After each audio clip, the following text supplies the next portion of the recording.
Good evening to all of you and welcome to all of you in OCIS PCS channel. कैसे हैं आप लोग? Hope से सभी अच्छे होंगे, पढ़ाई भी काफ़ी बेहतर चल रही होगी। तो सबसे पहले हम लोग देख लेते हैं कि हमारी जो सीरीज़ चल रही है उस सीरीज़ में जो टारगेट रखा गया है 1000 से लेके 1500 क्वेश्चंस करने का। तो आज की क्लास में देखते हैं इंपॉर्टेंट क्वेश्चन कौन कौन से हैं। एंड वन मोर थिंग, आप लोग क्वेश्चन के साथ साथ एज मच एज आप लोग रिविजन जरूर किया कीजिएगा। ओके, तो बढ़ते हैं क्वेश्चन की तरफ और देखते हैं आज की क्लास का फर्स्ट और इम्पॉर्टेंट क्वेश्चन कौन कौन से हैं। निम्न में से किसने यह लिखा था भारत की मुक्ति महात्मा गांधी के नेतृत्व में नहीं होगी? ऑप्शन क्या क्या दिया गया है? M.A. Jinnah, Clement Richard Attlee, Winston Churchill, Subhash Chandra Bose. इस क्वेश्चन का राइट आंसर क्या हो जाएगा? D is our right answer. किसने कहा था? सुभाष चंद्र बोस का यह स्टेटमेंट है। ओके, चलिए, इनकी एक बुक है सुभाष चंद्र बोस की, the Indian struggle. The Indian struggle. और इस बुक में उन्होंने महात्मा गांधी के बारे में क्या लिखा था कि ये अपने देश की सेवा इन्होंने प्रदान की है। इस बुक में इनका स्टेटमेंट है महात्मा गांधी को लेकर के कि इन्होंने अपने देश को सेवा प्रदान की है। ठीक है, बहुत बार एग्जाम में आप लोगों से क्या करता है, स्टेटमेंट पूछ लेता है की है, तथा वे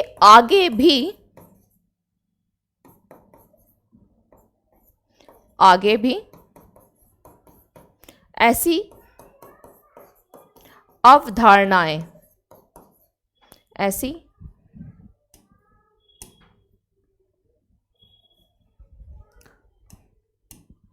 असाधारण सेवाएं प्रदान करते रहेंगे। ठीक है, ये उन्होंने किसके बारे में कहा था? महात्मा गांधी को लेकर के। लेकिन परंतु उन्होंने इसके साथ ये भी कहा था परंतु भारत की मुक्ति महात्मा गांधी के नेतृत्व में नहीं होगी। Okay, now come to the next question. प्रत्येक वस्तु प्रतीक्षा कर सकती है, प्रत्येक वस्तु प्रतीक्षा कर सकती है परंतु कृषि नहीं। ये स्टेटमेंट किसने कहा है? जगजीवन राम ने, जवाहरलाल नेहरू, महात्मा गांधी को, सरदार पटेल को। तो ये किसका श्रेय है? ये सरदार पटेल का। Option D is our right answer. Option D, परंतु कृषि नहीं कर सकती है। Option D is our right answer. Come to the next question. किस वर्ष बंबई में पहली भारतीय कपड़ा मिल की स्थापना हुई थी? बंबई में पहली भारतीय कपड़ा मिल की स्थापना कब की गई? 1842, 1845, 1850, 1854। इनमें से कोई नहीं। इस क्वेश्चन का राइट आंसर हो जाएगा 1854। हालांकि जो कपड़ा मिल की अगर बात की जाए तो 1854 में किसने किया था?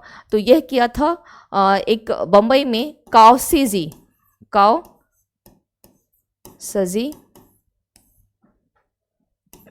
डाबर। ठीक है, कावसजी डावर के द्वारा जो है, कावसजी डावर ने क्या किया था, एक मिल की स्थापना की थी, कंपनी की स्थापना की थी जिसका नाम क्या था? Shipping and weaving. Okay, spinning and weaving company रखा गया था इस कंपनी का नाम। तो इसको ध्यान रखना है। दूसरी चीज़ है, 54 से पहले भी कंपनी की जो है स्थापना की गई थी, यानी सूती वस्त्र को लेकर के। ठीक है, किसकी थी? सूती वस्त्र। सूती वस्त्र की जो पहली फैक्ट्री या मिल स्थापित की गई थी, सूती वस्त्र की पहली फैक्ट्री या मिल, ये कब की गई थी? यह किया गया था 1818 में, 1818 में। ठीक है, कहाँ किया गया था? कोलकाता में किया गया था, फोर्ट ग्लास्टर, जो कि कलकत्ता के फोर्ट ग्लास्टर में किया गया था। लेकिन यह असफल रहा, ये सफल नहीं हुआ। ये जो मील है ये असफल रहा। ओके, और पहली जो सफलतापूर्वक जिस कंपनी की स्थापना की गई भारतीय कपड़ा मिल की, वह 1854 में कावसजी डावर के द्वारा जो है यह की गई थी। Come to the next question. राजा जनता के लिए बने हैं, जनता राजा के लिए नहीं बनी है। राष्ट्रीय आंदोलन के दौरान निम्नलिखित में से किसने यह वक्तव्य दिया था कि राजा जनता के लिए बने हैं, जनता राजा के लिए नहीं? सुजात बनर्जी ने, RC दत्त ने, दादा भाई नौरोजी ने और गोखले ने। इस क्वेश्चन का राइट आंसर क्या हो जाएगा? इसका राइट आंसर हो जाएगा सी, दादा भाई नौरोजी, जिनको कि भारतीय राजनीति का पितामह कहा जाता है। इनको क्या बोला जाता है? भारतीय राजनीति का पितामह। ये स्टेटमेंट किन का है? ये इन्हीं का है। ओके, भारतीय राजनीति का पितामह कहा जाता है इन्हें। नौरोजी, जिन्होंने कांग्रेस के सेशन को 3 बार इन्होंने जो है अध्यक्षता भी की है। ठीक है, come to the next. Bharat में बॉय स्कॉट, बालचर और सिविल गाइड आंदोलन का जन्मदाता कौन था? Charles Andrews, Robert Montgomery, Richard temple, Baden Powell. इस क्वेश्चन का राइट आंसर क्या होगा? भारत में कौन था? Baden Powell. ओके, तो जो बॉय स्कॉट की बात की गई है, इसको सबसे पहले ये स्कॉट कहाँ आया था? यूके में सबसे पहले स्टार्ट हुआ था, और उसके बाद फिर यूके के बाद विश्व के अन्य देशों में ये गया। और अगर भारत में बात की जाए, भारत में किसकी बात कर रहा है? स्काउट की। तो भारत में स्काउट की बात की जाए तो 1909 में आया, और अगर हम गाइड की बात करते हैं तो यह कब आया? 1911 में। ठीक है, भारत में 1909 एंड 1911, इन दोनों को ध्यान रखना है। Now come to the next question. भारतीय इतिहास के संदर्भ में 1884 का रखमाबाई मुकदमा कौन सी है? 1884 की रखमाबाई मुकदमा किस पर केंद्रित थी? यह महिलाओं का शिक्षा पाने का अधिकार, सहमति की आयु, दाम्पत्य अधिकारों का प्रत्यस्थापन। तो नीचे दिए गए कोड का प्रयोग कर सही उत्तर को आपको चूज करना है। तो रखमाबाई जो मुकदमा था 1884 का, यह किसके किसके बीच में था? तो ध्यान रखिएगा, यह मुकदमा था 1884 का दादाजी वीकाजी बनाम रखमाबाई। ठीक है, ये केस था इन दोनों को लेकर के। और इस केस में, इस मुकदमा में किसकी बात की गई थी? एज ऑफ कंसर्ट को लेकर के। एज ऑफ कंसर्ट जो आपका एक्ट था 1891, ये पारित हो गया था। ठीक है, ये पारित हुआ था, और इसमें इन्होंने रखमाबाई का, जो हम कह सकते हैं, इस एज ऑफ कंसेंट एक्ट में इनका एक महत्वपूर्ण योगदान रहा। तो इसका संबंध किससे होगा? अकॉर्डिंग टू दिस क्वेश्चन इसका आंसर क्या हो जाएगा? सहमति की आयु और दाम्पत्य अधिकारों का प्रत्यास्थापन, यानी आंसर होगा 2 और 3। B is our right answer. Okay, B हो जाएगा, 2 और 3, फर्स्ट नहीं होगा। नाउ अब एज ऑफ कंसेंट एक्ट में थोड़ा सा ध्यान रखिएगा कि इसमें क्या किया गया था कि जो गर्ल्स की, यानी महिलाओं की आयु 12 ईयर्स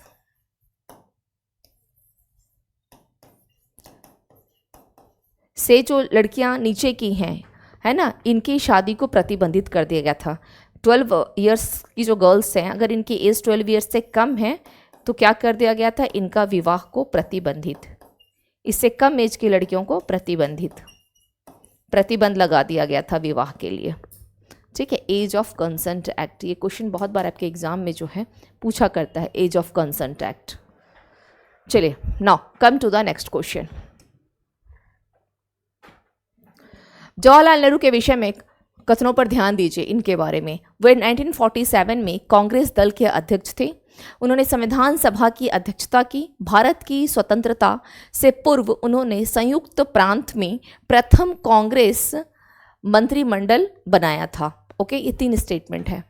तो सबसे पहले डिस्कस करते हैं क्वेश्चंस पे। 1947 में कांग्रेस दल के अध्यक्ष ये नहीं थे, तो कौन थे कांग्रेस दल के अध्यक्ष? ध्यान रखिएगा, 47 में किसने किया था? जेबी कृपलानी ने, जेबी कृपलानी। ठीक है, कृपलानी, जेबी कृपलानी, ये क्या थे? 1947 में ये कांग्रेस दल के अध्यक्ष थे। सेकंड स्टेटमेंट क्या है? संविधान सभा की अध्यक्षता। तो संविधान सभा के जो प्रथम अस्थायी अध्यक्ष रहे वो कौन थे? सच्चिदानंद सिन्हा। सच्चिदानंद सिन्हा, ये कौन थे? संविधान सभा के प्रथम अस्थायी अध्यक्ष थे, ये अस्थायी।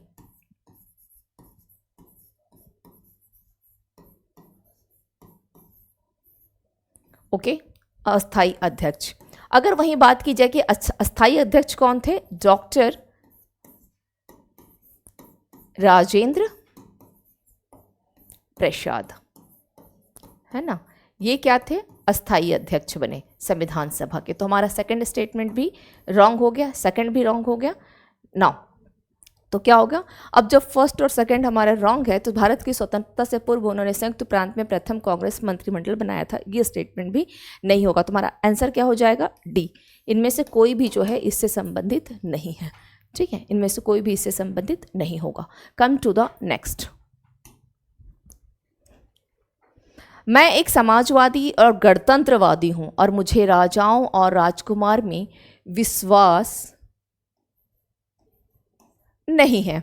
यह वक्तव्य संबंधित है किससे, नरेंद्र देव से, अच्युत पटवर्धन से, जयप्रकाश नारायण, जवाहरलाल नेहरू। इस क्वेश्चन का राइट आंसर क्या हो जाएगा, D is our right answer. इस क्वेश्चन का राइट आंसर क्या होगा, डी, ठीक है। Now come to the next question. समाजवाद का समर्थक कौन था और 1933 में ब्रिटिश शासन देसी राज्यों, जमींदारवाद और पूंजीवाद को उखाड़ फेंकना चाहता था। राजेंद्र प्रसाद, जवाहरलाल नेहरू, भूलाभाई देसाई, सरदार पटेल, उपयुक्त में से कोई नहीं या उपयुक्त में से एक से अधिक। तो इस क्वेश्चन का राइट आंसर हो जाएगा जवाहरलाल नेहरू। समाजवाद की जब भी बात आएगी तो किसका नाम आएगा, जवाहरलाल नेहरू का। इन्होंने 1933, ओके, चलिए, जो ब्रिटिश शासन के बारे में इन्होंने क्या किया था, ब्रिटिश शासन देसी राज्यों, जमींदारवाद और पूंजीवाद को उखाड़ फेंकना चाहती है, ठीक है। और ये समाजवाद का जो आप ये देख रहे हैं, इनको यह प्रेरणा कहाँ से मिली थी, तो ये आप लिख सकते हैं यहाँ पर सोवियत संघ,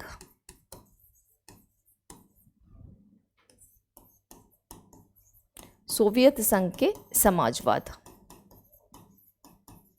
सोवियत संघ का क्या होगा, समाजवाद हो जाएगा, ठीक है, से ये क्या थे, प्रभावित थे सोवियत संघ के समाजवाद से। तो फर्स्ट तो यही ध्यान रखिएगा। और 1927 में इन्होंने सोवियत संघ की यात्रा भी की थी, ठीक है, 1927 में। तो समाजवाद को लेकर के कहाँ से प्रभावित हुए, या सोवियत संघ से प्रभावित हुए थे, जहाँ पे इन्होंने 1927 में यात्रा भी किया था। नेहरू की बात आए तो समाजवाद उनका एक इम्पॉर्टेंट हो जाता है। हाँ, इसके साथ ये भी ध्यान रखिएगा इसी क्वेश्चन में कि जो इनका जीवनीकार जो फ्रैंक मॉरिस थे, ठीक है, हालांकि इस क्वेश्चन को, चलिए वो क्वेश्चन आगे मिल जाएगा, उसको स्किप कर देते हैं, यहाँ पर वो क्वेश्चन हमें आगे मिलेगा। साराबंदी आंदोलन, साराबंदी आंदोलन 1902 किसके नेतृत्व में प्रारंभ हुआ। साराबंदी का मतलब होता है किसी भी प्रकार का कर को नहीं देना। साराबंदी क्या है, किसी भी प्रकार के कर को नहीं देना। चलिए तो देखते हैं इस क्वेश्चन का राइट आंसर क्या हो जाएगा, CR दास, सरदार पटेल, राजेंद्र प्रसाद, लाला लाजपत राय। तो हमारा राइट आंसर हो जाएगा पटेल, सरदार वल्लभ भाई पटेल। साराबंदी यानी कर नहीं देना, कर नहीं देना, ठीक है, साराबंदी आंदोलन, कर नहीं देना। एक्चुअली यह जो आंदोलन है, यह आंदोलन स्टार्ट तो चलो पटेल के नेतृत्व में कहाँ पे हुआ था, तो यह बारदोली की घटना है। बारदोली, बारदोली में क्या थे, एक मेड़ता बंधु, मेड़ता बंधुओं, और वो कौन कौन थे मेड़ता बंधु, एक थे कल्याण जी और कुंवर जी, ओके।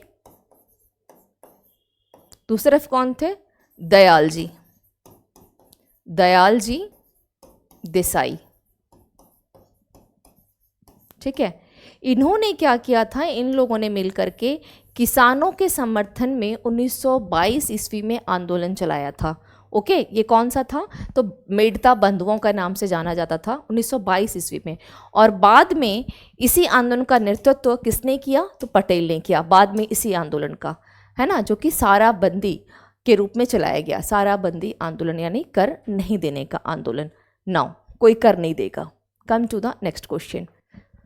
राजनीतिक विरोध प्रदर्शन के निम्नलिखित 4 रूपों में से कौन सा उस व्यक्ति के नाम पर आधारित है जिसने सर्वप्रथम इसका उपयोग राजनीतिक हथियार के रूप में किया। बायकॉट, घेराव, बंद, हड़ताल। तो इसका राइट आंसर क्या होगा, बायकॉट हो जाएगा, है ना। अगर आप देखेंगे राजनीतिक विरोध प्रदर्शन में 4 रूप में से उस व्यक्ति के नाम पर है तो किसका है, बायकॉट, यानी यह आयरलैंड के थे। कहाँ के थे यह, आयरलैंड,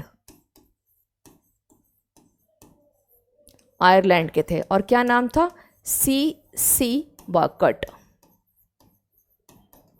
सीसी बॉयकॉट इनका नाम था। ठीक है, 1880 ईस्वी में इन्होंने भू राजस्व कम न करने के संबंध में जो है इस विधा का उपयोग किया था। इस बॉयकॉट का उपयोग इन्होंने कब किया था? तो भू राजस्व जो था कम न करने के विधा में इस तकनीक का राजनीतिक हथियार के रूप में इसका प्रयोग किया और आगे चल करके ये बॉयकॉट जो है चलता रहा। Okay, now come to the next question. Bharat सरकार के द्वारा 1919 में ILO यानी इंटरनेशनल लेबर ऑर्गेनाइजेशन के वाशिंगटन सम्मेलन में मजदूरों के प्रतिनिधि के रूप में निम्नलिखित में से किसे भेजा गया था? BP Wadia, CF Andrews, NM Joshi, Joseph Baptista. तो क्या होगा? ये हो जाएगा इस क्वेश्चन का राइट आंसर एंड्रूज। सॉरी, आपका यहाँ पर थोड़ा सा टाइपिंग एरर है। एरर क्या है कि ये बी होगा। ठीक है, टाइपिंग एरर ये है कि यह बी होगा और यह सी होगा। ओके, यहाँ इसको ध्यान रखिएगा। तो इसका राइट आंसर क्या हो जाएगा?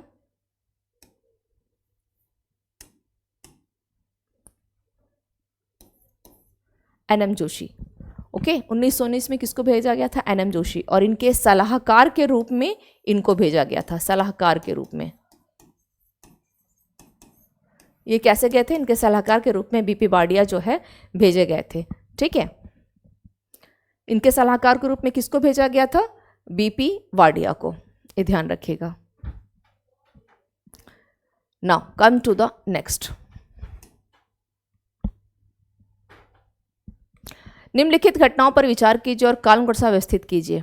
करजन वायली की हत्या, खुदीराम बोस का मृत्युदंड, बाल गंगाधर तिलक द्वारा केसरी समाचार पत्र का प्रारंभ, अबुल कलाम आजाद के द्वारा अल हिलाल समाचार पत्र का प्रारंभ।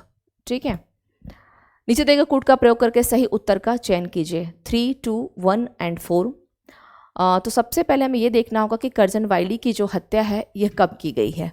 ओके, करजन वायली की हत्या, चलिए, ये हुआ है 1909 में, करजन वायली की हत्या। खुदीराम बोस का मृत्युदंड 1908 में दिया गया है, खुदीराम बोस को मृत्युदंड। बाल गंगाधर तिलक द्वारा केसरी समाचार पत्र का प्रारंभ, ये कब हुआ है? केसरी समाचार 1881 में। ओके, एंड अबुल कलाम आजाद के द्वारा अल हिलाल समाचार पत्र कब आया है? 1912 में। तो सबसे पहले हमारा आंसर क्या हो जाएगा? इस क्वेश्चन का राइट आंसर क्या होगा? 3, 2, 1 and 4। A is our right answer. A is our right answer. Okay, now अब यहाँ पर थोड़ा सा ध्यान रखिएगा कि बाल गंगाधर तिलक जो केसरी की बात की जा रही है, केसरी, और केसरी के लिए ही उनको ऊपर राजद्रोह का आरोप लगाया गया था और जिसके कारण उनको 6 साल की सजा दी गई थी। 1908 में, 1914 में वो रिहा हुए थे। ओके, तो इस स्टेटमेंट को भी ध्यान रखिएगा। Question number 14। निम्न अंकित घटनाओं में से कौन सी घटना काल अनुक्रम के अनुसार तीसरे स्थान पर आती है? तीसरे स्थान पर आती कौन सी घटना है? चंपारण आंदोलन, असहयोग आंदोलन, भारत छोड़ो आंदोलन, दांडी मार्च। तो चंपारण हम सबको पता है, बहुत आसान सा क्वेश्चन है। 1917, असहयोग 1920, भारत छोड़ो 1942 एंड दांडी मार्च 1930, है ना। तो सबसे बोला गया कि कौन सी घटना है जो तीसरे स्थान पर आती है। तीसरे स्थान पर कौन सी हो जाएगी? 1917, 20, ये Dandi march. D is our right answer, है ना। D is our right answer, Dandi march. नमक कानून जो तोड़ा गया था, दांडी मार्च, ये ध्यान रखिएगा। Come to the next question. Question बहुत सहज है, बहुत टफ नहीं है। भारत में ब्रिटिश औपनिवेशिक शासन के संदर्भ में विचार कीजिए। जो ब्रिटिश औपनिवेशिक शासन था, महात्मा गांधी गिरमिटिया इन डेसर्ट लेबर प्रणाली के उन्मूलन में सहायक थे। लॉर्ड चैम्सफोर्ड की वॉर कॉन्फ्रेंस में महात्मा गांधी ने विश्व युद्ध के लिए भारतीयों की भर्ती से संबंधित प्रस्ताव का समर्थन नहीं किया था। भारत के लोगों के द्वारा नमक कानून तोड़े जाने के परिणाम स्वरूप औपनिवेशिक शासकों के द्वारा भारतीय राष्ट्रीय कांग्रेस को अवैध घोषित कर दिया गया था। तो चलिए सबसे पहले हम डिस्कस करते हैं महात्मा गांधी की गिरमिटिया। ये गिरमिटिया क्या होती है? गिरमिटिया है क्या? ये गिरमिटिया मजदूर, है ना, क्या होते हैं? तो सबसे पहले गिरमिटिया है क्या? मजदूर है। मजदूर होता क्या था कि भारत से बाहर, ठीक है, इससे बाहर जाकर के जो ब्रिटिश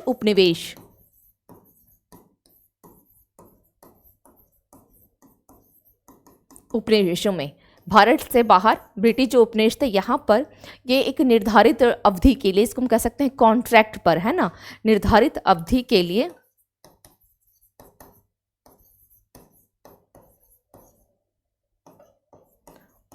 लिए इनको किस रूप में, तो मजदूर के रूप में ले जाया जाता था, मजदूर के रूप में, है ना, एज ए कॉन्ट्रैक्ट लेबर के रूप में ले जाया जाता था।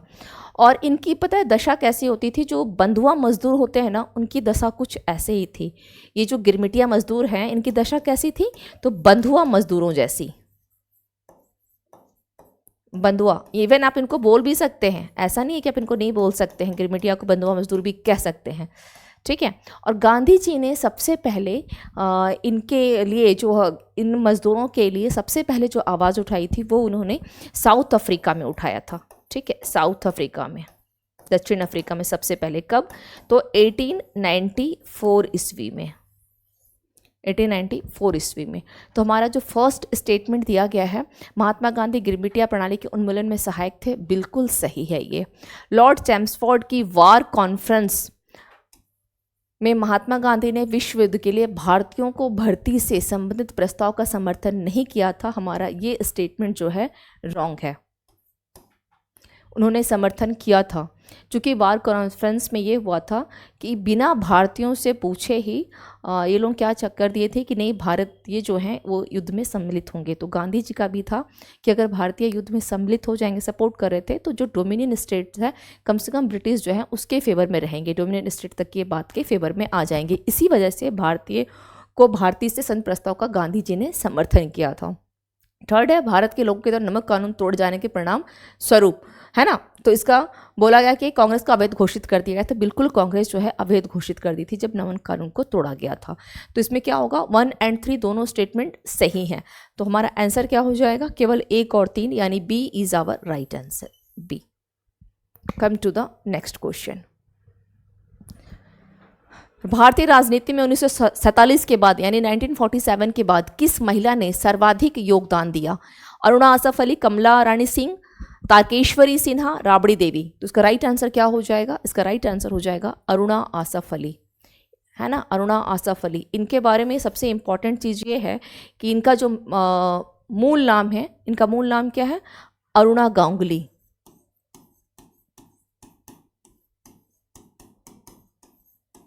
अरुणा गांगुली, ठीक है। इनकी सबसे बड़ी जो देन रही 1942 भारत छोड़ो आंदोलन में, भारत छोड़ो आंदोलन में। एक और महीना भी है जिनका भी, इनका नाम भी काफ़ी आता है, और वह है, एक तो अरुणा आसफ अली है, दूसरा है सुचिता कृपलानी, सुचिता कृपलानी, इनका नाम भी बहुत ज़्यादा आता है ना, भारत छोड़ो आंदोलन में सुचिता कृपलानी। इन लोगों ने भूमिगत आंदोलन का जो है मतलब भूमिगत आंदोलन की ये प्रमुख कह सकते हैं, इनका संबंध रहा भूमिगत आंदोलन से, है ना। चलिए, दूसरा अब इम्पॉर्टेंट क्या है कि इन्होंने क्या किया था, कम्युनिस्ट पार्टी 1950 में कम्युनिस्ट पार्टी ऑफ इंडिया से जुड़ गई थी 1950 में। इसके अलावा ये 58 में दिल्ली की मेयर चुनी गई 1958 में। एंड इन्होंने पैट्रियाट, एक न्यूज़पेपर है, समाचार पत्र है, इसको निकाला। इसके अलावा लिंक इनकी एक पत्रिका थी, लिंक, इस दोनों को भी इन्होंने निकाला था। एंड इनकी डेथ कब हो गई, इनके डेथ हुई है 19 जुलाई 1996 में इनकी डेथ हो गई। अरुणा आसफ अली का निधन हो गया था। ओके, तो ये एक हम कह सकते हैं कि ये इनकी कुछ उपलब्धि रही, ठीक है। Come to the next question. हम बहुत बड़ी भूल करेंगे यदि हम बिहार की जनता और उनके मंत्रिमंडल को लीग के नेताओं के हिंसक व असभ्य आक्रमणों के आगे आर्थिक छोड़ देंगे। 1946 में ये बात किसने कहा था? महात्मा गांधी, जवाहरलाल नेहरू और राजेंद्र प्रसाद, सरदार पटेल ने। ये स्टेटमेंट था सरदार पटेल का। एक्चुअली क्या हुआ था, 1946 में बिहार में मुस्लिम जो लीग थी, इनके द्वारा दंगे कराए गए थे, ठीक है, मुस्लिम लीग द्वारा दंगे कराए गए थे। और उसी के संदर्भ में ये स्टेटमेंट किसने दिया है? तो सरदार पटेल ने दिया है।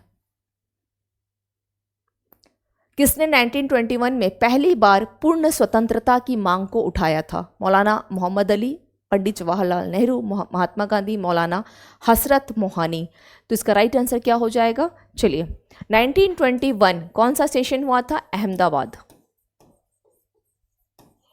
अहमदाबाद अधिवेशन हुआ था। ठीक है, अहमदाबाद सेशन हुआ था। इसके अध्यक्ष कौन थे? इसके अध्यक्ष कौन थे इस सेशन के? हकीम अजमल खां।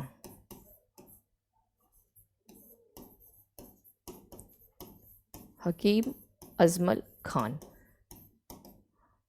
ठीक है, ये इसके अध्यक्ष थे। किंतु जब पूर्ण स्वतंत्रता की मांग उठाई थी तो मांग किसने उठाया था? यहाँ पर यहीं पर मौलाना हसरत मोहानी ने यह मांग उठाई थी, जिसका फेवर यानी गांधी जी इसके पक्ष में नहीं थे। इस पूर्ण स्वतंत्रता के पक्ष में गांधी जी नहीं थे। ठीक है, गांधी जी जो है ये पक्ष में नहीं थे। ओके, तो इसको ध्यान रखिएगा। Come to the next question.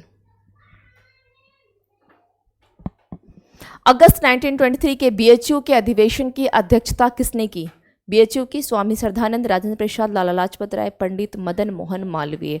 तो 1923 में बीएचयू की स्थापना कब हुई है? 1916 में। किसने किया है बीएचयू की स्थापना? किसने किया है? तो ये ध्यान रखिएगा, मदन मोहन मालवीय ने। ठीक है, बीएचयू का। और इस महासभा में करीब 1500 प्रतिभागियों ने भाग लिया था।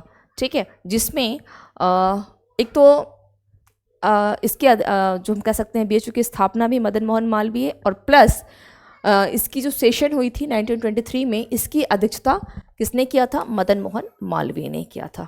ठीक है, जिसमें क्या बोला गया? सनातनी यानी सभी सम्मिलित थे। सनातनी इन द सेंस कि बौद्ध, जैन, हिंदू और आपके सिख, पारसी, ये सभी कोई इसमें शामिल थे, सम्मिलित हुए थे। ठीक है, चलिए, तो ये हो गई। Now come to the next question. कोई आज इतनी क्लास में क्वेश्चंस हैं, कोई बात नहीं, नेक्स्ट क्लास में और क्वेश्चंस करेंगे। तो मिलते हैं फिर नेक्स्ट क्लास में नए वीडियोस के साथ। Thank you to all of you and have a nice evening.